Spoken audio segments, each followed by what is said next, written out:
कुर्सी पे बैठने वालों को जमीन की अहमियत याद रहे, सच दिखाते हैं आप। सच का सामना में आपका एक बार फिर स्वागत है। All India Muslim Personal Law Board, शिया कानून वापस लो,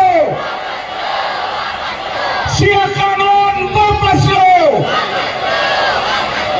वक्फ बिल वापस लो। बिस्मिल्लाहिर्रहमानिर्रहीम। आज के एहतजाजी जलसे आम के सदर मोहतरम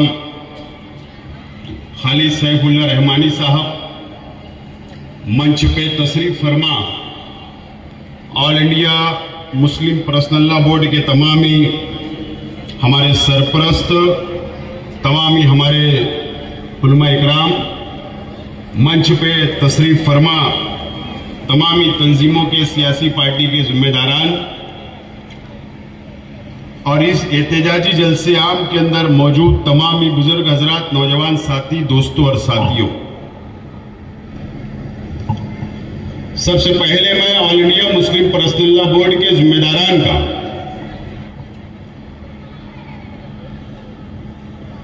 all India Muslim Personal Law board के सदर खालिद सैफुल्लाह रहमानी साहब और उनके अराकीन का, all India Muslim Personal Law board के जनरल सेक्रेटरी मौलाना उमरैन साहब का मैं शुक्रिया अदा करता हूं। आप लोगों को सलाम करता हूं कि आप लोगों ने वक्फ अमेंडमेंट बिल के खिलाफ, काला कानून के खिलाफ आपने ये तहरीक का आगाज किया। मैं आपको बहुत बहुत सलाम करता हूं।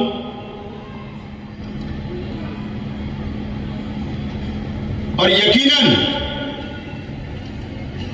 इस मुल्क की जो मरकजी हुकूमत है और उनका जो जहन है, 2014 से लेकर आज तक मुसलमानों के खिलाफ अलग अलग काले कानून बनाए गए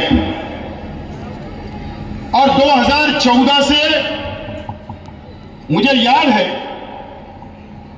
कि मौलाना वली रहमानी साहब की क़यादत में all India Muslim Personal Law board ने 2014 से लेकर आज तक मोदी हुकूमत के खिलाफ में जब जब काला कानून बना, all India Muslim Personal Law board ने उनका मुकाबला करने का काम किया है। यह हमारे लिए बड़े फख्र की बात है कि ऐसी तंजीम आज हमारी सरपरस्ती इस मुल्क के अंदर मुसलमानों की कर रही है। मैं आपका बहुत बहुत शुक्रिया अदा करता हूं। वक्फ बोर्ड के ऊपर हमारे उलमा हमको हमारी सरपरस्ती करेंगे। काला कानून बन गया, सुप्रीम कोर्ट के अंदर मामला है, सुप्रीम कोर्ट के अंदर क्या फैसला होता है आज हम नहीं बोल सकते, लेकिन हम इस देश के संविधान को मानते हैं, हम इस देश के कानून को मानते हैं, हम इस देश की अदालतों को मानते हैं। हमको उम्मीद जरूर है, लेकिन हमने ये नहीं देखा है कि हमको लॉलीपॉप बताया जाता है। कई मामलों के अंदर ऐसा हुआ, लेकिन फैसला हमारे अपने खिलाफ आए, यह भी हमने देखा, इस मुल्क ने देखा, दुनिया ने देखी है। हम आदर करते हैं और उम्मीद करते हैं कि जो मरकजी हुकूमत ने काला कानून बनाई, सुप्रीम कोर्ट उसको रद्द करने का काम करेगी और हमको इंसाफ देने का काम करेंगे, हमें उम्मीद है। मैं बहुत छोटा इंसान हूं। आज हमारे मंच के ऊपर हमारे उलमा है, इनका कद बहुत बुलंद है। मैं तो उस काबिल भी नहीं हूं कि मैं इनको मशवरा दे सकूं, लेकिन मैं एक सियासी वर्कर भी हूं। अगर आज हम एक सब में खड़े हैं, अगर हम एक मंच पे आए हैं, तो कोई सियासी मतलब से नहीं, बल्कि हम एक बहैसियत मुसलमान की हैसियत से इस मंच के ऊपर आज हम आए। लेकिन सियासी तजुर्बे की बुनियाद पर मैं बोलना चाहता हूं कि इस महाराष्ट्र के अंदर हमने देखा वक्त की कोई भी सरकार हो, इससे पहले के कानून के मुताबिक जब वक्फ बोर्ड, रियासती वक्फ बोर्ड हुआ करता था तो उसका चेयरमैन भी मुसलमान और जो एमपी मुसलमान होते थे उसके मेंबर होते थे, जो एमएलए की कैटेगरी से चुनकर जाते थे वो भी उसके मेंबरान हुआ करते थे और कई ऐसे मेंबरान सिर्फ और सिर्फ मुसलमान हुआ करते थे। लेकिन